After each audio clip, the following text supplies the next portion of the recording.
একেবারে খেলা চলাকালীন খেলোয়াড়কে মাঠে ব্ল্যাক ম্যাজিক পর্যন্ত করা, তাহলে সেহের বা ব্ল্যাক ম্যাজিকের বাস্তবতাকে অস্বীকার করার সুযোগ নেই। আর আমাদের জন্য তো এসব প্রমাণের দরকার নেই, আমাদের কাছে এটাই যথেষ্ট যে কোরআনে সেহের সম্পর্কে বর্ণনা আছে।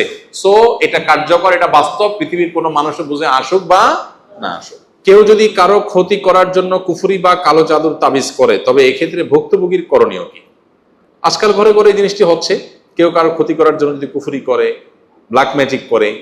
আজকাল যে বড় বড় ফুটবল এবং ক্রিকেটের বিভিন্ন বড় বড় ইভেন্টগুলোতে, আয়োজনগুলোতেও দেখা যায় যে একেবারে মাঠে পর্যন্ত ব্ল্যাক ম্যাজিক করা হয়। যারা ব্ল্যাক ম্যাজিক নিয়ে এখনো সংশয়ে আছেন, আল্লাহ মাফ করুক, যারা অতিবিজ্ঞান মনস্ক হয়ে আপনার কোরআন বর্ণিত সেহেরের বাস্তবতাকে অস্বীকার করেন, ইমান নিয়ে টানাটানি হওয়ার মতো বিষয়, আল্লাহ মাফ করুন, তাদের জন্য এটা একটা উজ্জ্বল উদাহরণ।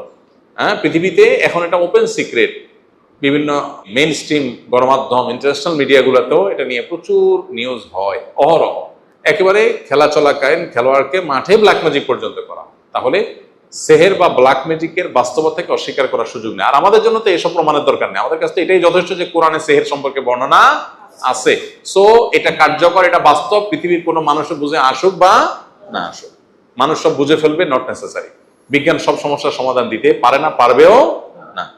এই জন্য কেউ যদি কাউকে ব্ল্যাক ম্যাজিক করেছে, কুফরি কালাম করেছে, তাবিজ কবজ করে ক্ষতি করেছে এরকম মনে হয়, তাহলে যিনি এরকম ভুক্তভোগী, তার করণীয় হবে প্রথম আল্লাহর দিকে রুজু হওয়া, আল্লাহর সাহায্য চাওয়া, আল্লাহর কাছে পানা চাওয়া, আশ্রয় চাওয়া। সেটা কিভাবে করবেন তিনি? প্রথমত এটার জন্য তিনি নিজস্ব আমলগুলো আগে থেকেই করবেন, যাতে করে এরকম কেউ ক্ষতি করতে না পারে। কেউ যদি নিয়মিত সকাল সন্ধ্যার দোয়াগুলো পড়ে, যেগুলোতে রক্ষা কবচ আমল আছে, কেউ যদি নিয়মিত নবী সাল্লাল্লাহু আলাইহি সাল্লামের বাতানো শেখানো সুন্নাহগুলোকে মেইনটেইন করে দোয়াগুলোকে পড়ে, ইনশাআল্লাহ কোনো ব্ল্যাক ম্যাজিক তাকে ক্ষতি করতে পারবে না।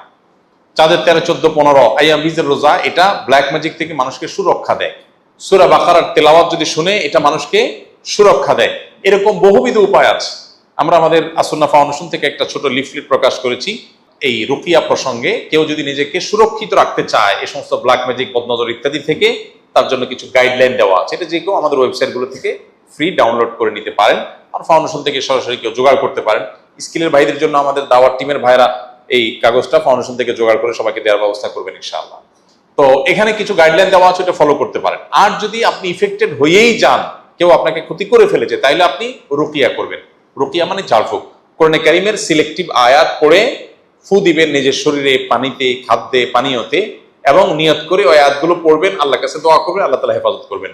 কোরআনের কেউ যদি জীবন্ত মুআজিজা এবং অলৌকিকত্ব দেখতে চায়, রুকিয়ার চাইতে বড় অলৌকিকত্ব আর দুনিয়াতে আরেকটা খুঁজে পাওয়া কঠিন।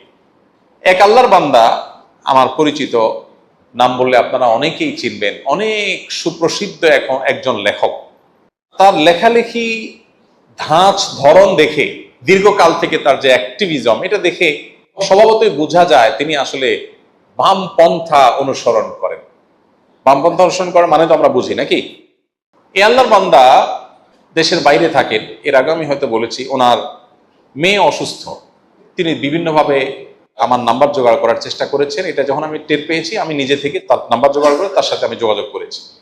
পরে আমি তাকে কিছু পরামর্শ দিয়েছি, এর বাইরে আরো কিছু ভাইরাও তাকে পরামর্শ দিয়েছেন। মেয়ের যে সমস্যা, সেটাতে বোঝা যাচ্ছে এটা আসলে জিন জাদুর সমস্যা, ব্ল্যাক ম্যাজিকের সমস্যা। এটা মেডিকেল রিলেটেড ইস্যু না, নর্মাল আপনার শরীরের অসুবিধা, অসুস্থতা না, এটা স্পিরিচুয়াল প্রবলেম, এটা ফিজিক্যাল প্রবলেম না।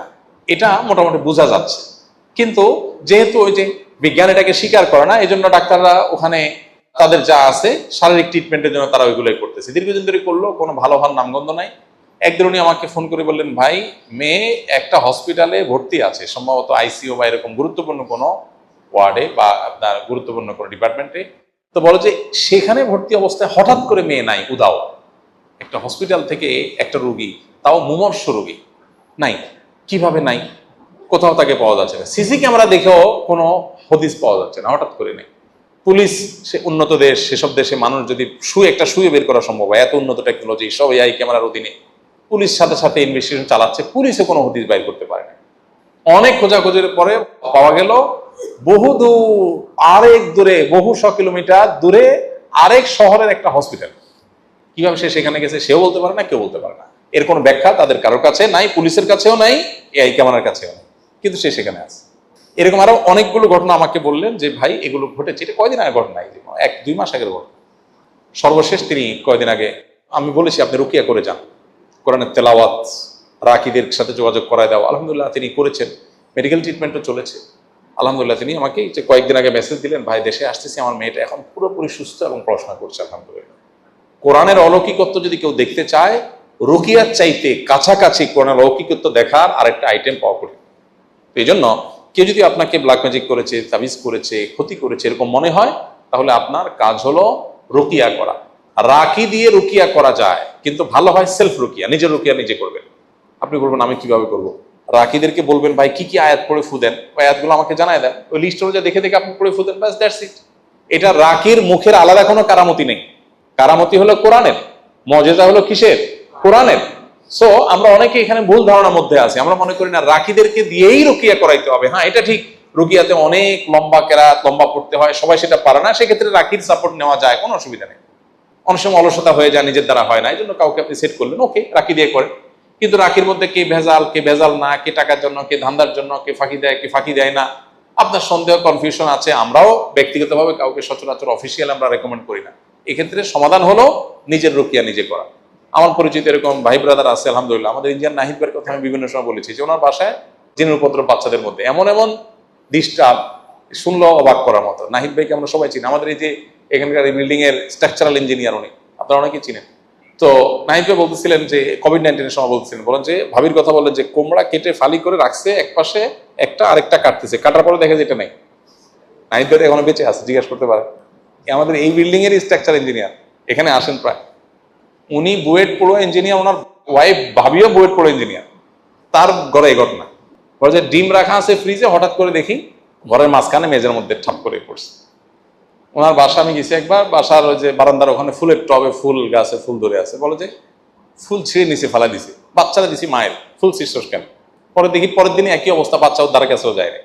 আচ্ছা, এরপর আমি ওনাকে একজন রাকির কথা বললাম, ভাই এই রাকি, উনি বলছেন না রাকির থেকে আমি হেল্প নেবো কেন, আমি কোরআন পড়তে জানি, আমি রাকিরে ডাকে আনছে বাসায় এনে বলছেন ভাই কি কি আয়াত পড়বেন আমাকে লিস্ট দিয়ে আপনি চলে যান। এরপর উনি নিজে রুকিয়া করছেন, পরিপূর্ণ সুস্থ আলহামদুলিল্লাহ। ভাইরা আমার, এই জন্য যদি কেউ এরকম আক্রান্ত হন নিজে রুকিয়া করবেন। এখন মুশকিল হলো আমরা আজকাল সবকিছু টাকা দিয়ে করতে চাই, আর রাকিরে 10,000 টাকা দিয়ে দিই, ভাই তুমি রুকিয়া করে চলে যাও তো, আমার কোরআন পড়ার টাইম নেই।